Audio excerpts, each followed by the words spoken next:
So when did you find out your teacher reached out to Braille? We'll get you on the skateboard video games. Welcome to my life.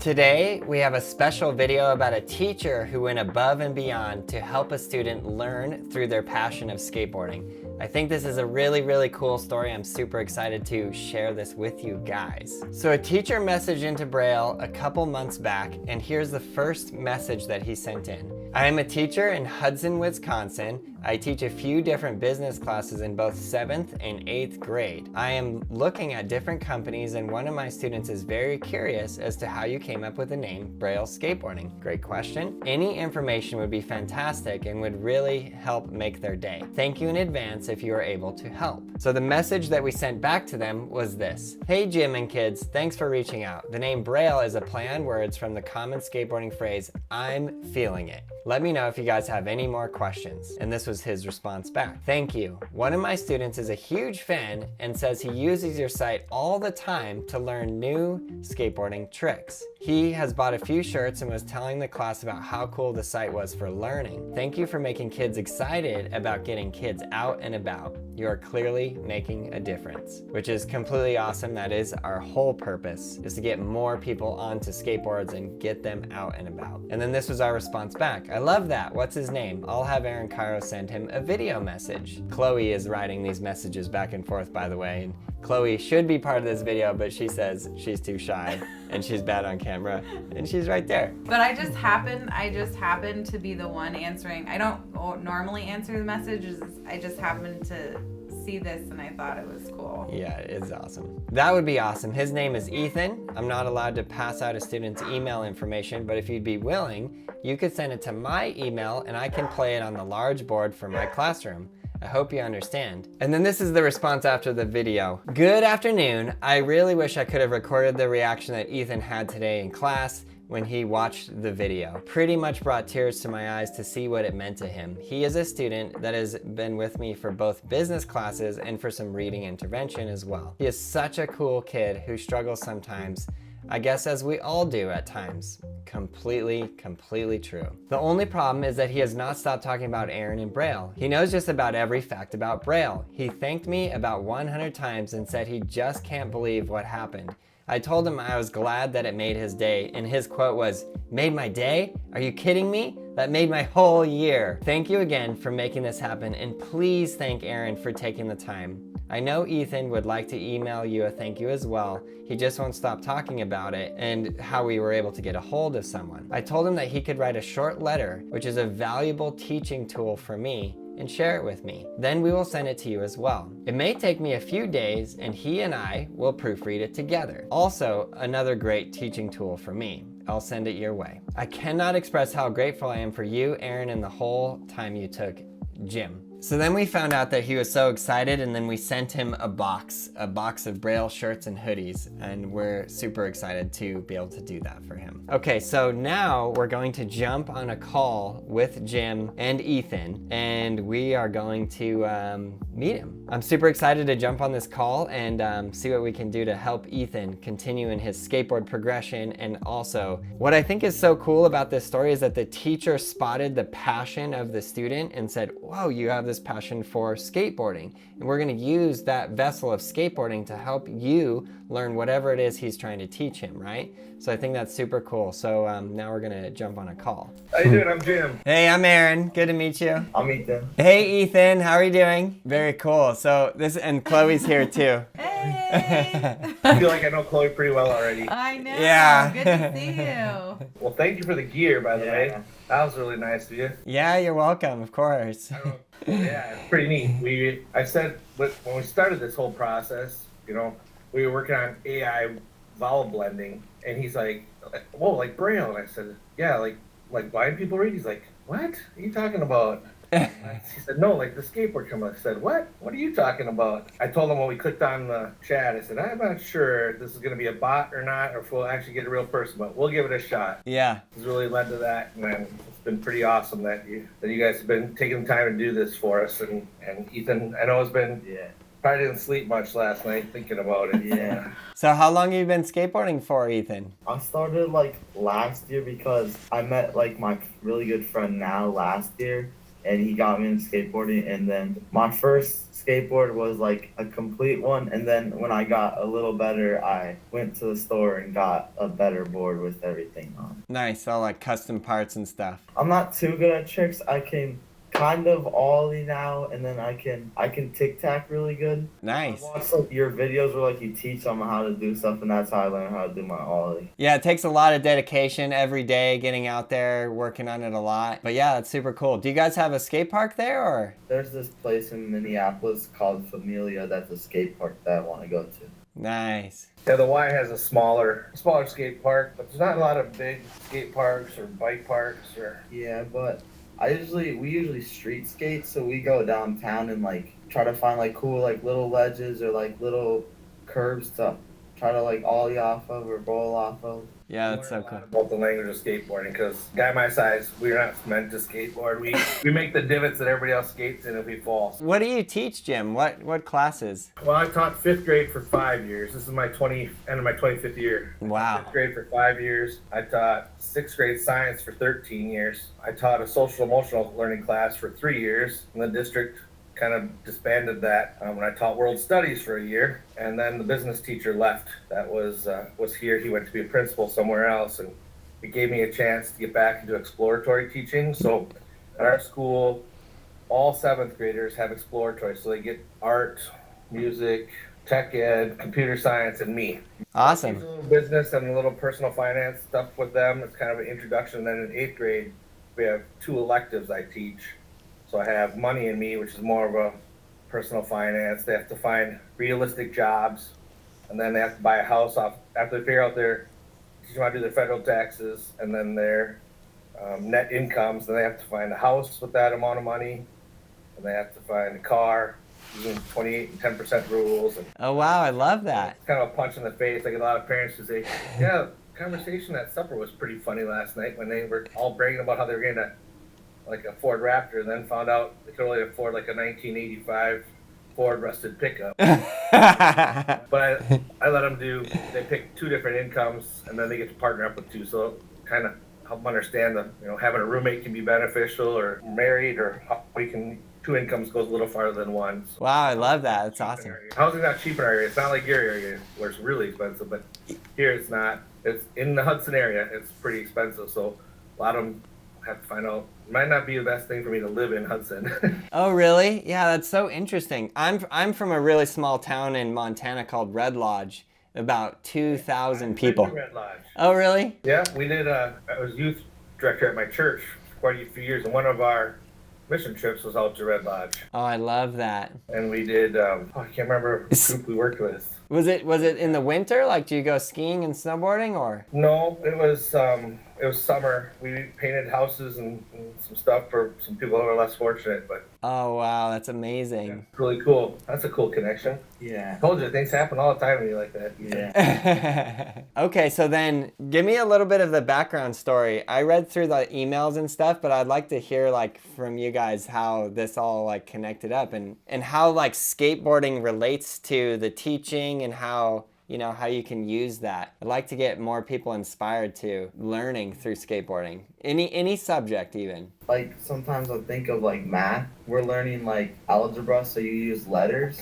And I always did, because I played football too. It would be like 4S for like 4 skateboards plus 5F for 5 footballs, and you can't do that. So then it's like shows you that you can't put F and S together. Nice. And how did it all start with? We talked a little about how it started with, just sending the chat. Then you just were super passionate about skateboarding, and he showed me some of the YouTube channels, showed me some of the tricks I'll never try. Oh really? At my age, it'd be not a great idea. And then like when I watch your guys' video, like the ones when you did like when you guys make like boards, like you'll take like a pizza or something and like put wheels on it and then ride it. It's really cool. Is that your favorite series? Yeah. Or like when people send you stuff. Yeah, the You Make It, We Skate It. Yeah, that was fun. And Cool. we also talked about like why you like his videos so much. Yeah. Because you're a beginner, right? Yeah, and like you just like do so much to teach like kids and stuff how to do tricks and everything, and like you're really passionate about like making stuff about that. He often told me, he's like, I've watched a lot of other YouTube channels, and I watched other skateboarders show tricks, but they just kind of show it and they don't really spend the time to teach it. And that's what really got him hooked with you guys and why he just values what you guys do there. Is that was one piece, just how easy you make things and teach through the trick really nice. But what else was the other part that you really liked? Like that you guys just like make your videos like really fun, funny. Yeah. And, like you teach and like still make it like entertaining for people to watch. Yeah, it's interesting because I've been skateboarding for 30 years, over 30 years.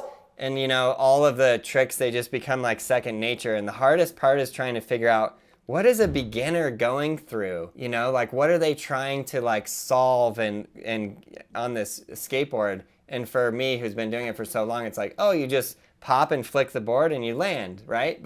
And that's how a lot of people will teach skateboarding, but you gotta really, really break it down into those things. I also feel like skateboarding teaches so many other like life skills, like, oh, you're gonna fall. Yes, in life you're gonna fall. You're gonna have failures. It's gonna be hard. You gotta keep going, which I think is really valuable too. And then like when you're like trying to like grind things or something, Yeah. you always have to like kind of like in school keep your balance of stuff. It sounds like you're a good teacher. I mean, I haven't watched a lot of your videos, but I mean, that's kind of the way I try to teach. I try to teach what is it that they need to learn that's going to help them be successful. So the person who did it for me did a big unit on writing checks and depositing checks and savings accounts. And, you know, realistically, we don't, hardly anyone writes a check anymore. So Right.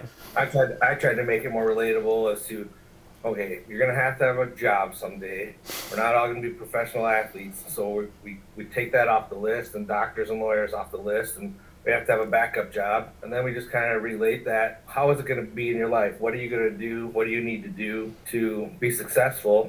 And that can be many different things. You don't have to have a 4-year degree, you know, to be a successful person. But some fields you want to work in, you have to do that. And if you're looking to be plumber or electrician, they make a lot of money. I make a lot of money in the summers as a football field and golf course builder. We could build skate parks. Yeah, you should. Yeah, let's build some skate parks. What I would like to do, I'm trying to figure out some way to build a skateboard curriculum that teachers can use and do it as part of like PE classes, or like have, you know, basketball, football, it's all built into the school system. But skateboarding never really had anything that really was able to introduce new people to get them started, right? And it is like you said, dangerous. It can be dangerous. If you're learning incorrectly, it's dangerous. If you're learning correctly, it's actually very safe. And by that I mean like the correct tricks and the correct sequence. That's where it gets really important. It's like you're not going to take the beginner and not teach them how to do basic level math and send them to calculus. This is like the equivalent. And it's funny because I think of back in the day when I was a kid at Richard Walton Park in Oakdale. We had a skateboard park, and a lot of the guys did that. We had a little BMX park. But with insurance and in schools and liability, it's just like, I don't even know if we do skate. Do we even do roller skating anymore, Brian? Just you only do rollerblading in 6th grade. That's it. It's gotta be. We're also afraid of getting sued for every little thing. But I do like your idea of the curriculum because there's so much math that goes into that, and angles, you know, and forces. We talk a lot about forces in our science classes. That's really cool. Okay, Chloe wrote some interview questions. Now you're in the hot seat. Welcome to my life. Welcome to a teacher's life too. We are always in the hot seat. I know. Kids, like the parents. Oh, Ethan's mom is here, by the way, too. Hi, Ethan's mom. Hi. She's been awesome at taking my calls at all hours of the day, trying to get all of things up. So it's been really fun. How big is Hudson? Like, how big is the area you guys are in? We're a pretty large community. We have the largest middle school in the state of Wisconsin because we're a single school. Like we don't have a north and a south. I think our high school right now is around 1,700. We have about, I think right now we're down just a little bit from last year. I think we have like 1,240 kids here in the middle school. It's a larger community. We're kind of people from Wisconsin don't like to say this, but I grew up in Minnesota. We're kind of a suburb of St. Paul now. Okay. I like to tell the kids I'm a Minnesotan, so I'm just a missionary preaching to the heathens, you know, trying to convert one Packer fan to Viking fan at a time. They don't appreciate it as much. Nice. How old are you, Ethan? I just turned 13 on December 3rd. And what tricks are you working on right now? Right now, I'm working on my ollies to get them better, to make them look better, and then shove it. And I've been like trying to like get the flip on a kick flip or a heel flip. How often are you skating? Well, right now, snow. Oh yeah, the snow, I know. So the Familia Skate Shop, they have the indoor park, right? Yeah, they have the indoor, but I haven't gone there yet. But I kind of just like when like my mom and dad have their car out of the garage, I'll go in the garage and like practice my tricks and stuff. Yeah, I'm not sure if you heard me earlier, but tomorrow it's not going. The high is going to be a -2, and that's not Celsius. That's good old Fahrenheit. Yeah, growing up in Montana, it was like in the winter you snowboard, in the summer you skateboard. I tried snowboarding. It wasn't really for me. I mean, I didn't really like it as much. Just to me, it wasn't really as fun. Yeah, I understand. Especially in your first days of snowboarding, it's not. I was talking to somebody about it the other day. I was like, your first day of snowboarding is not fun. Unless you have like someone you're really going with that can really teach you very well. Because you're basically spend a whole day falling. You're like, it's impossible to do anything but fall. So when did you start watching Braille? Before I started skateboarding. So what made you interested to be like, or like what was maybe the first video you saw that then you went, oh, I think I should try and learn how to skateboard? When you guys paid, or like Gabe or something paid JD to like take the Walmart board on the vert ramp, and everything he changed, he took money off. Okay, so you liked that one and then you were like, okay, this is fun, I should try this.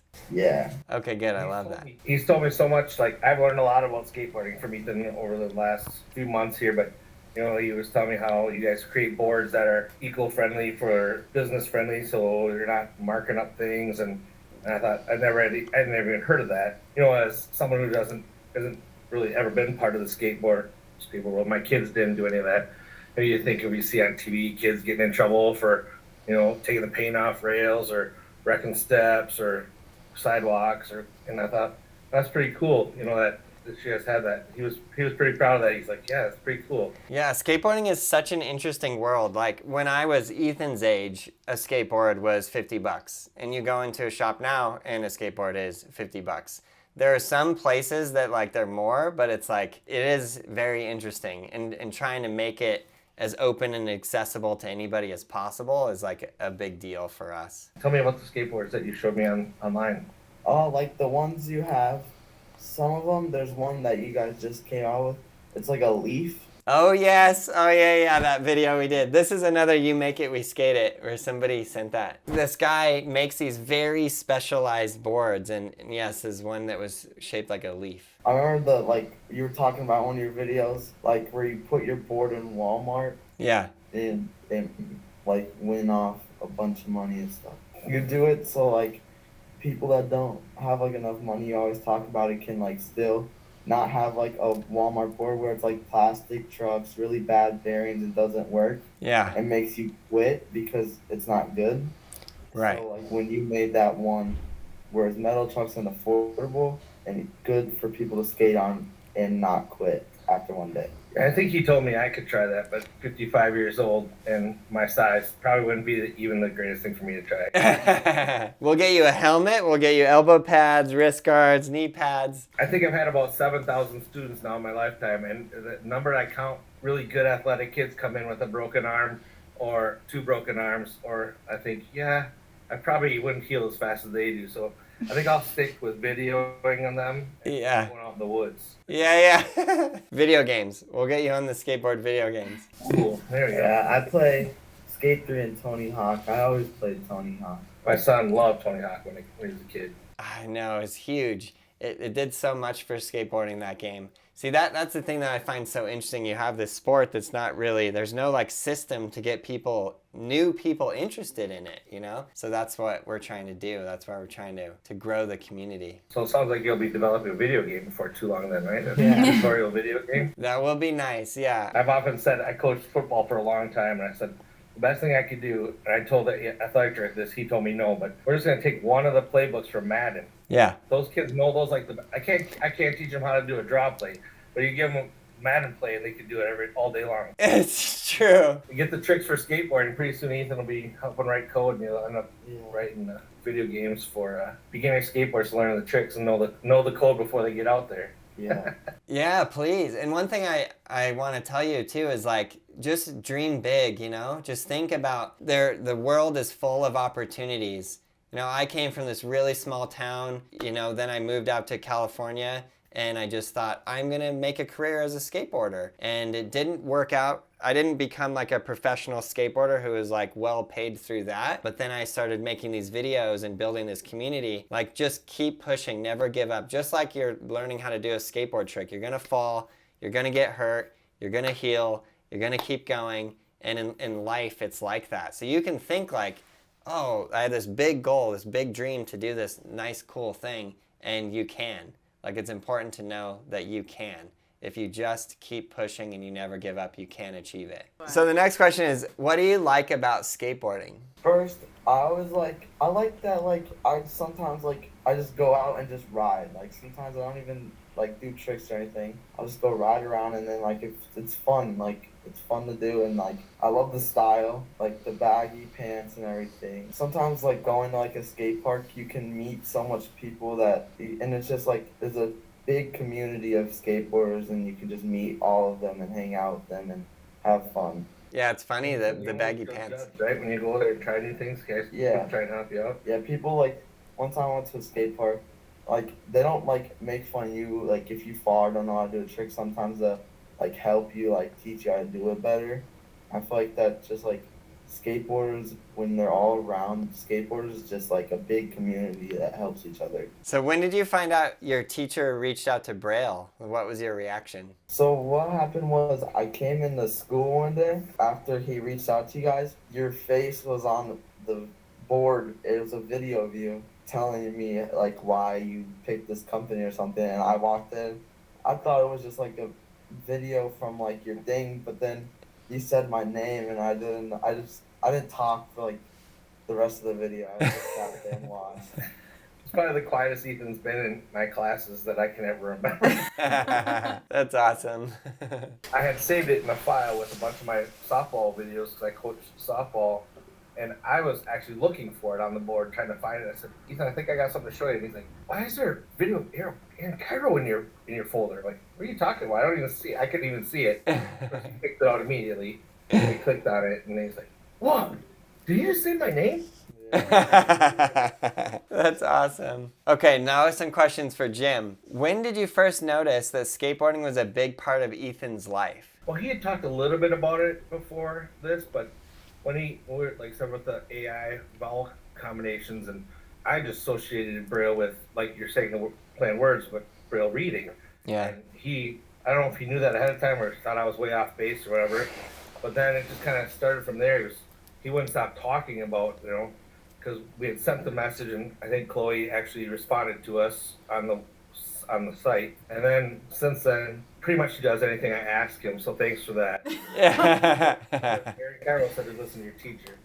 And he's working super hard, but I think that was where I realized he really has a passion for this, and I've told him this, and so I'm not going to hurt his feelings, but when I think of a skateboarder, I don't think of someone Ethan's size, and like my size, right? Yeah. You don't think of kids that want to do that. And for me, like, when I hear him talk about, sometimes he just gets out and rides. For me, my passion is being in the outdoors. So for me, I get out and just go for a walk in the woods, or go sit in my hunting stand, or just be. And so I can relate really well to him when he says, I just go ride, and it's just takes you to a whole different place. And he's just said so much about skateboarding, and like, we watched some of the videos, and he's taught me a couple of things, but I'm not willing to try it on a board. So I've always played tackle football, so, like, getting hit by someone doesn't hurt as much. And, like, I used to box, like, I used to do boxing and stuff. Yeah. And if, like, my coach or something hit me or something, it's always like it wouldn't hurt as much anymore because it's already happened. Okay, so what made you decide to reach out to us? I always try to push the kids for the curiosity. Like, it can be anything. We've sent emails and texts or emails and chatted with other corporations at different times just to find out, like, what it's about, or what was their passion, like, why did they start this business. Like I said, I like to explore. I like to find answers to things. I like to know as much as I can. I love learning and watching someone who's extremely good at what they do. Yes. I don't care what kind of job it is. I just love learning that. Right. And so it was fun when Ethan talked about skateboarding. Like, I love watching the videos. I'm just not going to try them. But I always just encourage kids, hey, if you're going to be curious, let's not just stop with the question. Let's go find out. If you went to have your chat button on, And I've noticed since then that we did more exploring, but in that moment we had about 30 seconds or so to, because our Miss Science, who is our reading interventionist specialist, she likes to keep Ethan and I on task because we both get off task really easy. She's much like Chloe. And it was just that we had like 30 seconds. I said, well, let's pull up their website quick while they were getting out their work. And that's what got us to that point. And then he's like, oh, Mr. Ward, you should follow him on social media. And then I said, Chloe, I want to follow you on social media, but I can't find your stuff very easy. So it was really cool. Then Ethan said, Mr. Ward, did you see they actually put it on their on the front webpage now? I added it, yeah, after that. Yeah, because we couldn't. And like I said, for a beginner, or someone who didn't know anything like me, I wouldn't have known. I'm not really good with Instagram. I know it makes me sound really old, and it was cool to see it there, and it was pretty neat. So it's always fun. I encourage kids, if you're gonna ask the question, try and find the answer. Don't be happy and say, well, why did you pick that? I don't know. Either search for it, make a phone call. But I try to encourage them, send an email. You want to know, like one of the girls, she was doing a report on Sweet Martha's cookies. I said, well, find the owner, send an email. You might get something back. Worst thing that happens is you don't, but for you guys to respond that quickly was pretty much something that has never happened before. Sometimes it'll be 2 or 3 weeks, and I get it. You guys are busy. You guys run a business, and that's hard. But that's what I always try to encourage. Just take it a step farther. Go more. See what you can find out. And come back and tell me so I know too. Yeah, absolutely. We love doing stuff like this because this is what it's all about. You know what I mean? Okay, so how do you incorporate a kid's passion into your students' learning process? I always tell the kids, if your passion is, I get kids a lot of 7th grade boys, they're going to be in the Major League Baseball, in the NFL, or in professional hockey or NHL. I said, that's great. I'm not going to crush your hopes and dreams. There's a realistic number when it comes to those kind of things of how many people actually make it. However, there are hundreds, if not thousands, of jobs in those organizations that you can still be part of something like that if you're not quite able to make that cut, or to make that elite level. And it's not just about drive sometimes, it's about body size. It's about, how you develop as a person. And I said, I have 2 former students who played 3 that played in the NFL and 1 that played in the NHL. Only 1 made a career out of it, Right. So I have backup. So I try and tell them, when you're looking for a job, when we do our job research in here, our career portfolio, we call it, I want them to find something you're passionate about first. And now let's research jobs in that field. Because it might change between now and then. Maybe it doesn't, And I've had several kids who now I've met. It's kind of funny. I was in the emergency room about a month ago now. And the ER nurse was a former student of mine, which made me a little bit nervous when he was going to put an IV in me. I remember him as a student, but and that was in a whole different community. I was in Menominee, about 45 miles away, but now he's got a couple degrees, and I just want to encourage them to, so many people go out of high school like I did, and you go to college, and I actually dropped out. We got pregnant and married at 18, and starting on the 10th of this next month, it'll be 36 years together, Wow. 38 years together, but married 35. And I wouldn't change it for the world, but teaching was my passion. I had to have another job that paid bills until I could get back to school. But Yeah. I just really try to encourage kids, find something you really want to do. And you might not be able to be a veterinarian, but man, there's so many jobs where you work with animals. That's right. Or you might not be, for instance, my son loved golf, but never once thought about being a golf course engineer, builder. So now he works for a company here in Minnesota, and he builds golf courses and football fields and baseball fields, and so I work for them in the summers. That's definitely what happened to me. I was like, I'm going to be a professional skateboarder. That's what I'm doing. And then my backup plan was to make videos. So I was going to university to learn how to make videos. I dropped out after my first year, didn't learn anything about video, and then went to pursue my professional skateboarding. And then I ended up running a business where I make skateboard videos.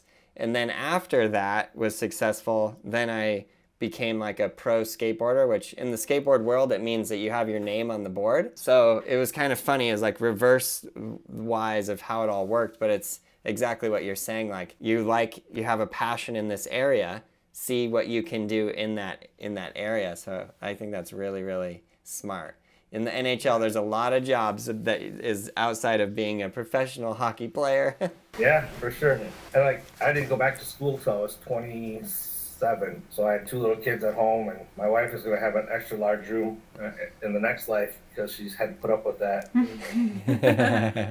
It's fun because I always want to push kids to something they're excited about, and whether it's now and then they continue being excited about that, but then they learn that skill, like, yeah, so maybe I'm not quite as excited about this anymore, but now I kind of have that idea of I don't have to just label myself at one position or one job where there's multiple jobs you can do in that. That's right. And like the other jobs, like I wanted to be in the NFL when I'm older, and I always thought like ever since I started skateboarding, if NFL didn't work out, maybe try to go to Olympics or something. And for skateboarding, sometimes you can work on 2 things at a time, and like for the NFL or hockey, I think you could be a ref because in the NHL, refs they still skate around and watch them skate. The NFL, you're still on the field with the players, or like a coach. Like you could be a coach for a team. Right, exactly. And then you get that passion. You get to wake up every day and push your passion, which is so important. Do you notice any changes in your students' engagement or performance by integrating their passion into their education? Oh yeah, if you can get them passionate about something, the effort, the quality of the work, all of those things increase because now it's something they're excited about. It's hard sometimes when we have some class sizes of 30, try and get 30 individual kids super excited about something. But I usually try and meet with them throughout our projects that we do and try and steer them towards something that maybe I'm a little more excited about, or they get kind of stuck on track one time, but kind of help them get back on. But I noticed a huge difference, like especially even in Ethan, he works so hard in reading. You can see that I'm sure he works just as hard at skateboarding because he's got that passion and that drive, and now he's applying those skills that he's learned, the never quit attitude, and to go a little farther in the classroom as well as probably skateboarding too. I've never watched him skateboard, but maybe someday. Yeah. Yeah, you got to send me some videos. And then like sometimes me and my friends, so the middle school is just like, it's probably like a mile away from downtown Hudson, where like there's like little shops and everything where we street skate. So sometimes I'll bring my skateboard to school and we'll stop at the gas station to get like an energy drink or something. Then we skate until like dark, and then like 7 o'clock or something, go home and just go to school the next day. Or some days, one day it was on a weekend in the summer, we skated for like 6 hours just downtown from like 12 o'clock all the way to like 6:30. We just kept riding and everything. Please tell me you don't go down those big hills. No, we didn't walk. We have some pretty steep hills in Hudson. Really? I didn't even take the bike down because if my bike brakes failed, you'd be toast. People don't pay attention. Yeah, yeah. We'd have to close off some streets, and then you could maybe have some longboard races or something down the street. Yeah.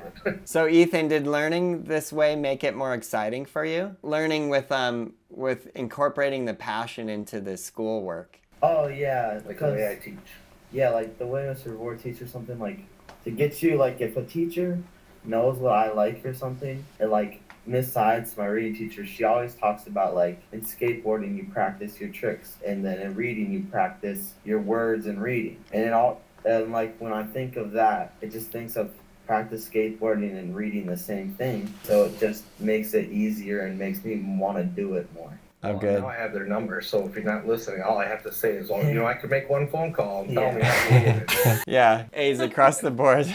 So what's been the most rewarding part of this experience for you as a teacher? I think just watching how excited Ethan is, anytime you can get a kid hooked up with someone who's their hero, or, something they're super passionate about, or have a connection. I've gotten to do a lot of really cool things in my life. I tell them I've never traveled out of the country except walk across the bridge to Mexico. But I've been to Canada, I've been to Alaska, I've been to Puerto Rico, but mostly on mission trips with kids, taking them places. When you can get a kid excited about something, you can see them follow through, a huge reward. That's why I do what I do. I know we have standards to teach too. We have all these rules and stuff we're supposed to follow all the time, but those are important. Yeah. Sometimes those smaller things are even as important, if not more important. And they're making those lifelong connections to either, like just seeing Ethan's face when that video popped up. Like, I wish I would have recorded it. I should have called his mom ahead of time and asked if I could record him at school. Or even when we opened up the box of stuff the other day, I was sitting in my chair with the hat on, and we had a bet, because I won't say it's too loud because mom doesn't hear it, but Ethan's tardy to class several times a week. He usually has a good excuse, but the rest of the 7 kids that are in here, had a bet on how long it would take him to notice that I had a hat on, a Braille hat on. It ranged anywhere from 3 seconds to 3 minutes. And then the one young lady, there's only one young lady, 5 boys. She set them up perfectly, and we don't give her enough credit because she had said 45 seconds, and about 40 seconds she gets the giggles, and Ethan says, "What's so funny?" She goes, "Oh, Mr. Farr, I really liked your hat." So she nailed it because I didn't see that from her. I didn't think that would be coming, but she got me. I'm like, yeah, 2X. Well, I'll never fit into a 2X. So I passed it on to him. It was just those kind of moments. And it's happened with other things, not to this extent. Like, this is probably the nicest a business or a company has gone for one of my kids. And that's really, really fun for me. And I tell them, you're all my kids. When if I see you on the street and you're smoking someday, I'm probably gonna walk up and slap it out of your face. I don't want you to do that. And they all just laugh. And then when they see me coming, if they're on the street, they're like, "Oh, here's Mr. Roller." But it's fun. I get to see a lot of kids outside of school now. I've had so many. I actually have some kids that their parents had me for teachers, and it's fun when they come in. "Man, Mr. Roller, my mom said this is gonna be the greatest class," and they'd already have those conversations, which sets the level a little high, bar a little high for me. But I just enjoy watching kids, like I said, connect with someone, connect with a passion, and push them. That's why I was so excited to take the business jobs, because I'm on an island on my own. I don't have any other teachers that teach this. I don't have to answer to anyone else. If we get off task, because we're doing some exploring on what made up a name of a company, it's okay for me to do that and get away with it. Yeah, you're obviously a very, very good teacher, and your passion really shows, which is incredible. It's been kind of fun to come up with. I basically made the curriculum for all 3 classes, and I really tried to model it. Like, if you're a kid, what are some things you really should start to think about, what you start to know now, and then push yourself in that direction. And if your path changes, at least you still have the tools then to continue on a different path. That's my goal. So what would you say to other students who struggle with traditional learning methods? What do you think, Ethan? What should I say to kids that struggle? Just like keep going, even if it's hard, I guess. Yeah. And you'll always have a path that goes down, but you can always bring it up. That's right.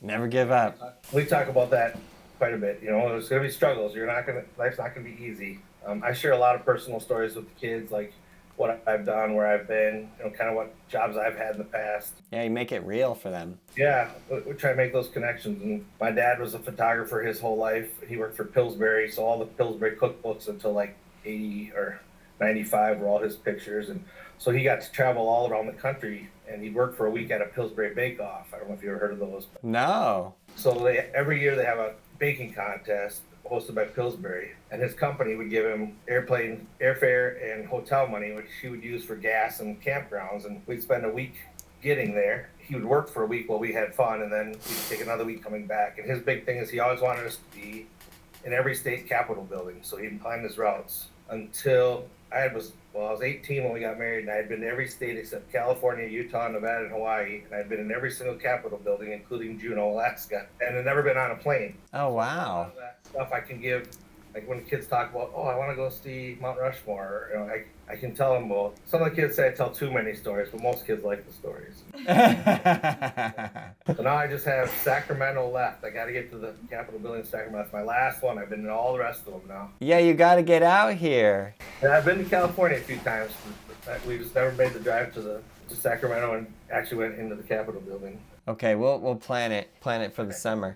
So what advice would you give to other teachers who are trying to coordinate their student passions into their teaching? I think I throw the stuff at the kids a lot, and I kind of encourage them to learn. Some people, I've been accused of being lazy at times with kids, you're being kind of a lazy teacher, making them do a lot of the things. But it's okay to let some of that, some of the bureaucracy go and encourage the kids to kind of learn on their own, but be there to support them and show them where to find some of the stuff that they get hung up, because that's what they're going to remember. I mean, I have so many kids that, ask me, that had me for science, 20 years ago, do you still do this? Do you still do that? They don't ask me, "Oh, do you remember when I scored like 87 on the standard?" Yeah, that's right. Do you still use a Tesla coil and shock people, or do you still make big explosions on the science table? And I said, "No, I don't teach science anymore, but I do other things that kind of shock and awe the kids a little bit once in a while, and have some fun stuff to do." Yeah, that's awesome. That's really smart. Okay, well, I want to thank you guys for spending your time here today and I know you guys went through extra to make it happen, to make all the times work and everything. So thanks so much. I really appreciate it. And I know, Aaron, you're super busy, so it's to take time like this to share your passion with Ethan and me and the class has been so far above and beyond anything I would ask for as a teacher. But it really solidifies what I do for a job too. And Ethan got to show a lot of his friends the video. We transferred it to his phone that you sent about him, and I know it's funny because something small like that can change a lot of people's outlook, you know, because I know he shared it with a lot of his friends. They're like, oh man, it's so cool, and they'll come up and have conversations with the kids I haven't even had for class yet, but they still want to visit and talk about, oh, how'd you get that video, you know? And so it starts another connection, and Yeah. It's all about making connections. So These things, just so you know, this means the world to us. Like, you think it is a big deal for Ethan and, you know, for us to be able to reach out, but to us, this is why we work so hard and we do what we do. Because, you know, sometimes I'm just standing in front of a camera and I'm just making the videos, whatever, and I don't always get to see or meet the people on the other end. So when somebody reaches out, it really means a lot to us. I'm so glad that I happened to be answering the chat. Like, I don't normally. It was kind of just this meant to be situation. Fate. Yes. I'm 100% believer in things are meant to be. You just never know. And I tell kids that all the time, and I share some of the stories. Like, you just never know who you're gonna run into, and you treat everybody like a friend, and you treat everybody, they're your neighbor or better than your neighbor, and you just never know what'll happen. So this is just another instance of that. Well, thank you for your time. Yeah, thank you. These are the kind of things that we like to showcase because there's many other people out there who might not have this same passion or level of learning that can get ideas. And, you know, we've sparked whole skateboard communities in Africa, all over the place, like just cool things that happen because of people like you that share your story. Thank you. You're welcome. Cool. Yeah. Yeah, we appreciate it. Yes. Okay, so we just got off the call with the teacher. That was so cool. I absolutely love teachers with passion, teaching kids with passion, anybody teaching about anything that has to do with their passion. And I love how that teacher will take the kid's passion and integrate it into whatever curriculum he's teaching. I think this is super important. And hopefully this inspires some of you guys out there to get out there, learn to ride your own skateboard, teach others, and just push your own passion. Whether that passion is skateboarding or not, I hope this story inspires some of you guys. I am working on some cool things that I am excited to push out in the future months of this year. So stay excited, keep pushing, and let's keep rolling. Hope you guys enjoyed the video. Please subscribe, like, leave a comment below, and you, yes you, learn to ride a skateboard. We got everything you need at brailleskateboarding.com.